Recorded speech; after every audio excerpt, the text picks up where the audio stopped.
Last video, chapter 11. Okay, let's get to it. This is actually the second last video. I already mentioned that. Yep, let's get started. Where's the button? There it is. Okay.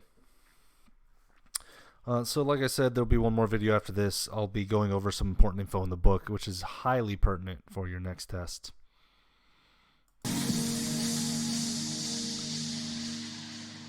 Hey, folks, you are listening to The Dave Ramsey Show. Common sense for your dollars and cents.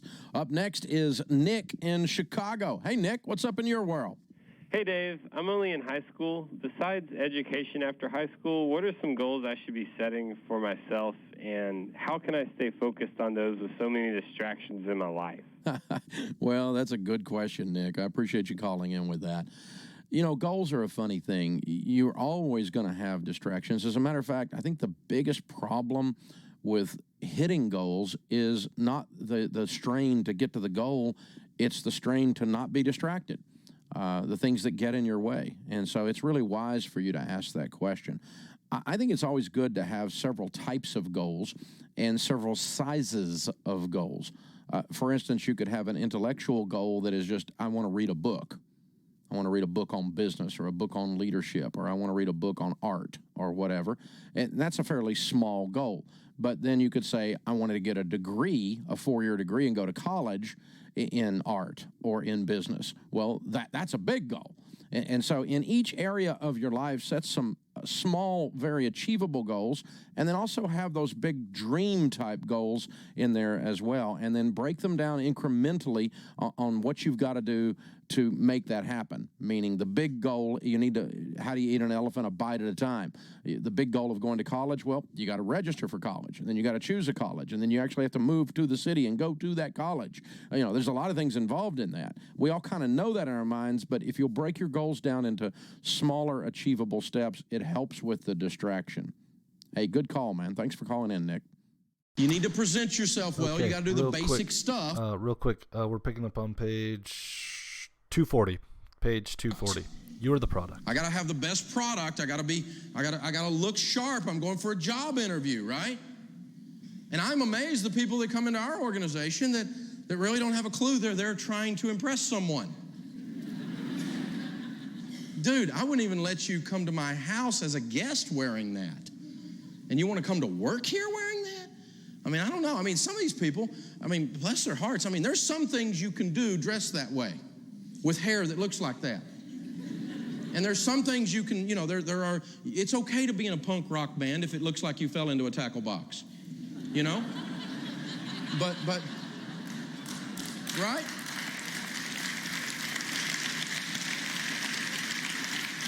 And don't send me a bunch of hate mail. I'm not mad at you for piercings. That's not the point. But, I mean, I'm not thinking bank teller. I mean, bank teller doesn't come to mind, does it? That's gross. Does bank teller pop into your head? So your appearance affects your ability to get a job, doesn't it? All right. So some of you probably aren't happy to hear this, right? Some of you have grandiose plans about what you're going to do to your body as soon as you turn 18, and you don't have to listen to your parents anymore. You're like, I'm going to pierce this, and I'm going to pierce that, and I'm going to pierce this, I'm going to pierce this, right? Or, you want to get some weird tattoo on your face like Mike Tyson, right? And just, everyone's going to have to look at this weird tattoo over half your face. Some of you are probably actually thinking that, right? Because I don't know what makes people think that. But the point is, your appearance is directly related to your work. Anyone who thinks like, oh, that's not fair, that shouldn't be, they're childish. They're not living in the real world. Okay? It's a fact of life. I don't know what has regressed in human intelligence and maturity that has caused grown adults to say, oh, it shouldn't matter what I look like, I should be able to get whatever job I'm qualified for.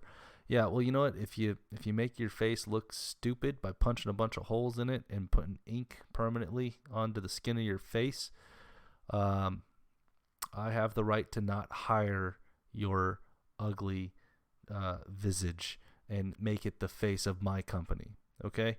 Because when you get a job, you're not representing you. You are representing your employer. You are there to do their business, their work. You are there to look their way, right? If you went to Best Buy, you could find the employees easily, right? All the Best Buy employees were tan pants and blue shirts with yellow tags with their name on the corner. All the Geek Squad employees were black shirts with the Geek Squad logo on the corner, right? People do not want, a bunch of piercings or a bunch of face tattoos to represent their company, their values, what they're trying to sell, right? So if you're that person, you've got those plans, you just got to get over yourself. Drop yourself down a couple notches of pride and realize if you were that great, you wouldn't have to work for someone else, okay? Or, you know what, maybe go find a company with the same values you have. Find a company that's okay with hiring some person with 12 piercings in their face and tattoos up and down their necks. That's somebody that seems to align with your values. And you know what? Those companies exist. Go work for them. But the point is, your appearance matters when it comes to your job. This is something that Koreans actually understand when it comes to business. Like, Korean business people are fully aware of the fact that how good looking you are is directly related to how well you can close business deals.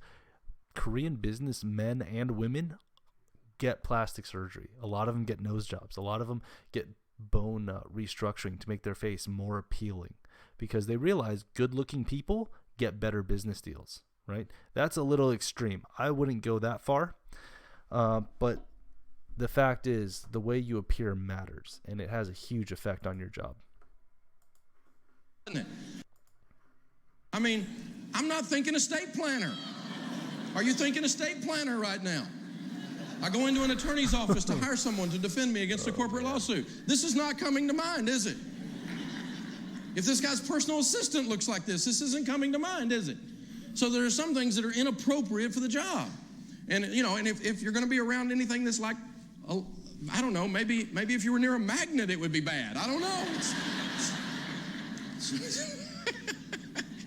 I mean, that's really cool if you're on Venice Beach, right? But it's not going to work inside of a bank.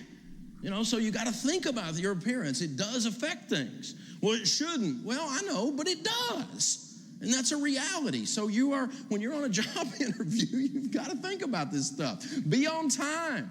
Address everyone by name. Offer a firm handshake. Maintain eye contact. Most people say you get hired or fired in the first 30 seconds of an interview. And that's before you ever sat down. Simply in how you introduced yourself, how you walked up. Were you arrogant? Did you hold the stare too long to where someone was uncomfortable? Did you dress in such a way that it was totally weird and inappropriate? Not necessarily fashionable, not necessarily unfashionable. Some of you ladies weren't thinking about how you dressed yourselves. All right, so dressing in a way that is weird, right? This is very important. I remember the last job I had right before this, me and the manager, we were interviewing people for a position that opened up. And it was me, him, and another lady, another manager. All three of us were in the interview room talking to people, interviewing them throughout the day. This one guy, he did not get hired, by the way, but this one guy, he came in it looked like he was dressed to go to someone's quinceañera.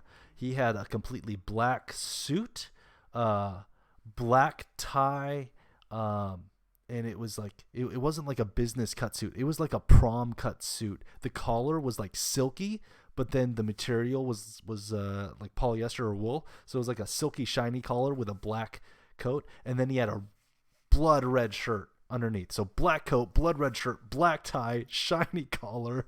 The buttons on his suit were shiny too.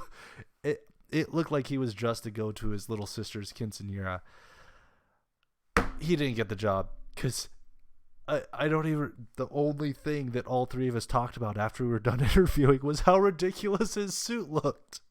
He dressed up. He probably wore the nicest clothes he had, which was a mistake for him. If he wore some slacks and a white shirt with no tie, that would have been better. Don't dress weird. Just because you're dressing in nice clothes doesn't mean it's the best clothes you have for the interview. All right, take it away, Dave. Particularly, and a guy comes out there and he's uncomfortable. These are things you really, really have to keep in mind. You've got about 30 seconds and they're going to make a call on you right then. And that's going to make or break whether or not you move forward with that organization most of the time. You know, Zig Ziglar tells a story that he was out to eat one time, and a young guy came up to waiting on him at his table, and Zig's a kind and nice man, and he's a very interesting guy, though. And this young man had the multiple piercings again, looked like he fell into a tackle box or something, and and Zig said, "How do you like all that stuff on your face?" And he said, "I really like it. I enjoy it. It's kind of a different thing." And he said, I think it's pretty interesting, too. He said, "I got to tell you, I would fight and die for your freedom to be able to do that. But I wouldn't hire you for a job." Designate a time to follow up and then do it. If you leave the interview saying, "I'll just check back with you later," and you call 62 times, that's kind of weird, isn't it? Or you're just going, "Oh, should I call? Have I called too much?" It's like calling that girl in high school. I don't want to call too much. I don't want to seem like too pushy, but I really want to let her know I'm interested in what's the balance, and you got all this stuff going through. You can alleviate every bit of that. Every bit of that. When you're leaving the interview, just set a time. Would it be okay if I follow up with you on next Thursday? Yes. Would morning or afternoon be better? Morning. Great. I'll call you about 10 o'clock. Is that okay? We have a phone appointment at 10 o'clock. I'm going to follow up. Then if you don't follow up, you're a putz. Right? Tuesday. And if you do follow up, you're not a professional. Not Thursday. Okay. Sorry, I had to jump in and yell that. I had to yell Tuesday at you. Tuesday. Follow up on Tuesdays, especially if you're in an office or a business type setting. Thursday, people are worrying about what they have to finish on Friday. Friday, they're trying to finish as much as they can and then trying to figure out what they can do on Monday instead. On Monday, they are making up for everything that they had to do on Friday, and they're stressed out. On Wednesday, it's the middle of the week. And you know what? Maybe Wednesday's the second. Tuesday, Wednesday. That's when you want to follow up. Say, "Hey, I'm free Tuesday or Wednesday next week to follow up." Does that work for you? Don't pick Monday. Don't pick Thursday. Don't pick Friday. Okay? Bad days to follow up. Don't follow up on Monday, Thursday, or Friday. Okay? Tuesday, Wednesday. Follow up on Tuesday and Wednesday. All right. That's my 2 cents. Go ahead, Dave. Reason to not follow up and no reason to be scared when you dial the phone because they're expecting your call. Set an appointment for the follow-up and take yourself right straight through. Basic sales technique is all that is. It helps you avoid call reluctance, we would say in sales. And then, by the way, when you go in to meet with a company, send them a thank you note. As soon as you hit the front door, go to a restaurant, sit down on stationery, do a handwritten thank you note, drop it in the mail right back to them so it's there the next morning. Send a thank you note. Don't send a bouquet of flowers. They'll think you're flirting.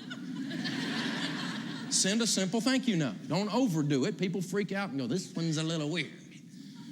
But a simple thank you note's going, "This one's got a little class that the average character doesn't have." Use those kinds of things. That'll get you into places. Okay, no more dubstep for you guys.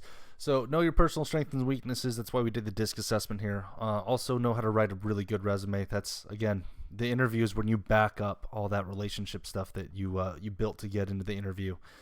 And that's it for this lesson. In the next video, we will be talking about Section 5. I'll just call that video number 5. And we'll be talking about a lot of tax stuff that's really important for your next test. Okay.